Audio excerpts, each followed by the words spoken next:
नमस्कार। कृष्णा न्यूज में आपका स्वागत है। आशुतोष पांडे ने की वंदे भारत पद यात्रा की शुरुआत। 21 राज्यों से गुजरेगी यात्रा।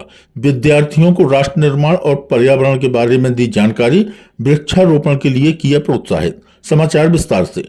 आज वंदे भारत पदयात्रा जन सहयोगी इंटर कॉलेज अमावता अजीतमल औरैया में पहुंचकर आशुतोष पांडे ने विद्यार्थियों को राष्ट्र निर्माण और पर्यावरण संरक्षण के बारे में जानकारी दी और वृक्ष लगाकर बच्चों को वृक्ष लगाने के लिए प्रोत्साहित किया। आशुतोष पांडे मूल रूप से सुल्तानपुर के निवासी हैं, जिन्होंने अपनी पदयात्रा 4 दिसंबर 2022 को अयोध्या से शुरू की, जो 10,000 किलोमीटर की पदयात्रा भारत के 21 राज्यों से होकर निकालेंगे, जिनमें लगभग 10,000 वृक्ष लगाने का लक्ष्य है और 1,000 विद्यालयों में बच्चों को जागरूक करेंगे। उन्होंने सभी को एक पेड़ लगाने के लिए वचनबद्ध किया। कृष्णा न्यूज के लिए औरैया से बीरेन्द्र सिंह सेंगर की रिपोर्ट। आशुतोष पांडे है सर। मैंने वंदे भारत पदयात्रा अपनी शुरू करी है और ये पदयात्रा राष्ट्र निर्माण और राष्ट्र सेवा को लेकर की गई है, जिसमें हम पर्यावरण बचाओ और शिक्षा व्यवस्था को लेकर काम कर रहे हैं। आपने कहाँ से यात्रा का प्रारंभ किया और कहाँ तक आप यात्रा करेंगे? ये यात्रा हमने अयोध्या से शुरू करी 4 दिसंबर सुबह 10 बजे से, और ये 21 स्टेट को कवर करेंगे हम। उत्तर प्रदेश, बिहार, झारखंड, उड़ीसा होते हुए फिर निकल जाऊँगा साउथ इंडिया, कर्नाटका, तेलंगाना, गोवा, महाराष्ट्र, मध्य प्रदेश, राजस्थान होकर दिल्ली, और वहाँ से हरियाणा होकर निकल जाऊँगा कश्मीर।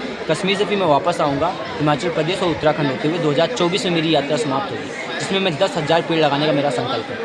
कितने किलोमीटर की यात्रा है ये? 10,000 किलोमीटर की मेरी यात्रा है। 10,000 किलो। ये आप विद्यालयों में कार्यक्रम कर रहे हैं कि बच्चों को क्या सीख देना चाहेंगे? पॉइंट यही है कि स्कूल के अंदर 1,000 स्कूल के अंदर मेरा सेमिनार करने का प्लान है, जिसमें ये है कि युवाओं को बताया जाए कि अगर आपको सबसे पहले बचाना है तो आपको क्लाइमेट बचाना है, क्योंकि अगर आपको 5 मिनट जिंदा रहना तो ऑक्सीजन की जरूरत पड़ेगी, उसके बाद जिंदा रहना तो पानी की जरूरत पड़ेगी, उसके बावजूद भी जिंदा रहना तो आपको फूड की जरूरत पड़ेगी, हेल्दी फूड की, और उसके साथ ही तीनों चीज़ें मिल गई और आप जीवित रह गए तो जिंदगी को सर्वाइव करने के लिए राइट एजुकेशन की जरूरत पड़ेगी, जिसकी मैं डिमांड कर रहा हूँ कि भारत में स्किल बेस्ड एजुकेशन आनी चाहिए। अगर स्किल बेस्ड एजुकेशन नहीं है तो इंडिपेंडेंसी क्रिएट नहीं होगी, और इंडिपेंडेंसी क्रिएट नहीं होगी तो कल बहुत बड़ा ग्रेवेंस पैदा हो जाएगा। उसको लेके मैं लड़ रहा हूँ। और आज जब मैं इस औरैया जिले में पहली बार पहुँचा तो मेरे साथ अर्पित भाई मिले, जिनके साथ में मिला और इन्होंने काफ़ी जो है मुझे सपोर्ट दिया। उसके साथ फिर मुझे स्कूल के अंदर ये आपके स्कूल में सेमिनार करने का मौका मिला मुझे। यहाँ के युवाओं से मैंने बात करी। यहाँ के युवाओं में बहुत बड़ा जोश है, लेकिन वही है कि पोटेंशियल बहुत ज़्यादा होने के साथ साथ अवेयरनेस कम है। तो अगर इनको एक अवेयरनेस और स्किल ला के दे दिया जाए तो भारत का जो निर्माण है वो बहुत तेज़ी से कहीं ना कहीं आपको देखने के लिए मिलेगा। इंडिपेंडेंसी क्रिएट हो पाएगी,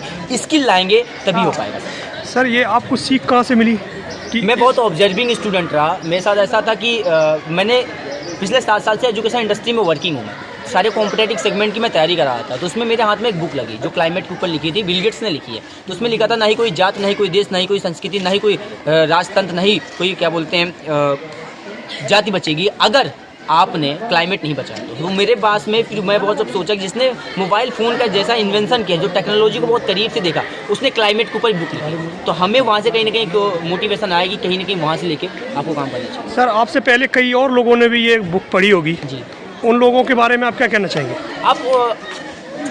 मैं एक ही चीज़ बोलना चाहूँगा कि सोचिए नहीं, इम्प्लीमेंट करिए। भारत में हर इंसान चाहता है भगत सिंह पैदा हो, लेकिन घर में ना पैदा हो ये कोई नहीं चाहता है। कि भारत का भविष्य बदलना चाहिए, चाहता है कि हर कोई पेड़ लगाए, लेकिन पहले कौन लगाए इसके बारे में कोई नहीं सोचता। तो वो था कि मैं कहीं ना कहीं उनसे बोलना चाहता हूँ, अगर आपके दिमाग में कुछ भी आदत पहले आप करो, देन आप किसी को बोलने के लिए सोच पाओगे। मैं आप पूरे भारतवर्ष से और पूरे युवाओं से, और जो भी हमारी माताएं बहनें हैं, जो भी हमारे पूर्वज हैं, जो हमारे गुरु जी हैं, उन सबसे मैं एक ही चीज़ अपील करना चाहता हूँ कि इस बड़े मिशन में आइए, साथ में मिल के राष्ट्र सेवा, राष्ट्र निर्माण करते हैं, क्योंकि आप सबके सपोर्ट की बहुत ज़रूरत है। अकेले मैं कुछ नहीं कर सकता, लेकिन अगर आपका साथ मुझे मिलता तो शायद एक बड़ा रूप लेके कहीं ना कहीं पूरे भारत में भारतवर्ष के निर्माण में काम कर पाएंगे। धन्यवाद।